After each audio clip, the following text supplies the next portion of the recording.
Reuters report that Britain's confidence in economy falls to lowest since at least 1978, according to an Ipsos Mori poll. Confidence among people in Britain about the economy over the next 12 months has fallen to the lowest level on record, and 75% of Britons expect the economy to get worse over the next 12 months. Recent US tariffs and concerns over the state of the UK economy have dragged pessimism to a low not seen since the recession of 1980, the financial crisis of 2008, and the COVID-related cost of living crisis. And so right now, British consumers are placing today's economic situation with being on par with historic downturns like the 2008 crash, and more recently the COVID crash and the cost of living crisis that followed shortly afterwards. And this is quite significant simply because these levels of pessimism can lead to reduced consumer spending and investment pullback as well. And so right now, businesses and consumers are starting to curb their spending and save money. A number of companies have started to pause any kind of unnecessary spending simply because of the uncertainty taking place right now.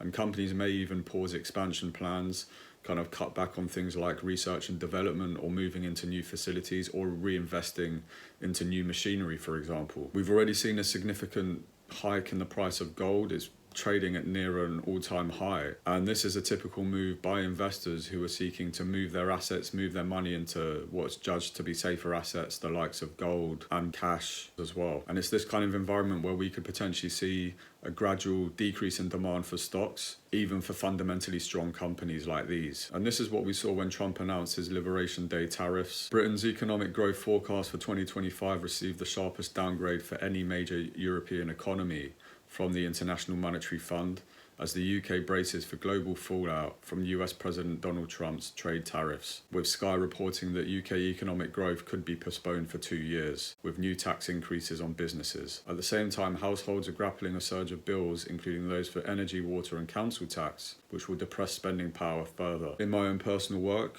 colleagues have mentioned that clients have paused all unnecessary spending for the foreseeable simply because of this uncertainty. One of the critical statistics to look at is around business insolvencies as well. UK insolvencies spiked to an 8-year high in March, which reflects mounting financial pressure on businesses and the commerce sector in general. 70% of businesses expect to have to raise prices in the coming 12 months, according to Reuters. Business confidence is low, economic growth is stagnating, and businesses are at an increasing rate of risk of failure as well. In the US, consumer confidence plunges in April. Reuters reports that US consumer confidence slumped to nearly 5-year low in April, as growing concerns over tariffs awaited on the economic outlook. Goldman Sachs cut its US growth forecast to 1.3 from 1.5% and predicted a 45% probability of a recession over the next 12 months, up from 35%. Goldman Sachs CEO David Solomon also warned that Trump tariffs are forcing CEOs to tighten their belts. Billionaire investor Ray Dalio says it's too late to escape damage from Trump's tariffs. On a post on X, Ray Dalio stated, "It is also increasingly being realized that the United States' role as the world's biggest consumer of manufactured goods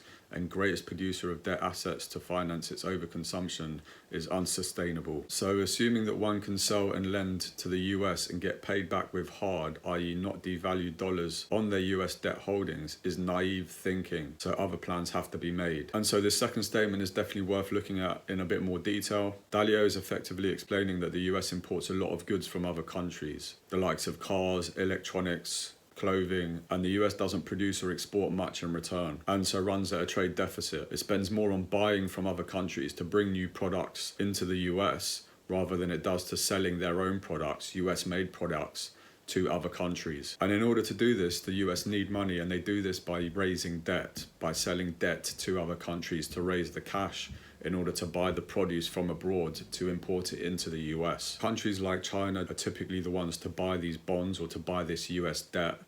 And in turn, they charge a relatively high interest rate. But this borrowing from the US adds to the US national debt. And so Ray Dalio's statement right here, so assuming that one can sell and lend the US and get paid back with hard, i.e. not devalued dollars on the US debt holdings, is naive thinking, so other plans have to be made. Ray Dalio is basically saying it's unrealistic or over-optimistic to believe that the US will always have the capacity to pay back this debt with strong, reliable currency. It's a warning by Dalio that debt holders, like the countries that I mentioned, might eventually be paid back in weaker dollars due to inflation, money printing, and dollar devaluation. If foreign countries worry about being paid in weaker dollars, they may demand higher interest rates or invest elsewhere, in gold, other currencies, or other real-world assets as well. With less trust in the dollar globally, countries might move away from it in trade or as a reserve currency, and in turn this could impact the US's global influence. Americans could feel poorer as prices go up but wages don't keep up with rising inflation as the dollar weakens and imports get progressively more expensive. But periods marked by fear, pessimism and economic pullback have historically been some of the best investment opportunities to emerge. When confidence is low and company valuations are compressed, fundamentally strong companies can trade at significant discounts, and this is where long-term investors will dip into the market,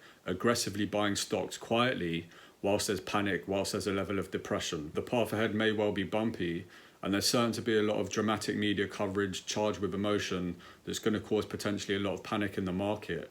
But those individuals who can really focus on just studying core fundamentals, and I'll document a lot of this kind of over my channel as well, are certain to really benefit from any kind of period of depression when a lot of stocks and companies are going to be trading at under their market value. But a stock market during this time of panic, during this emotionally charged environment, certainly sets the stage for a potential wealth building opportunity. And like I said, I'll be continuing to document all of the unfoldings on this channel as well.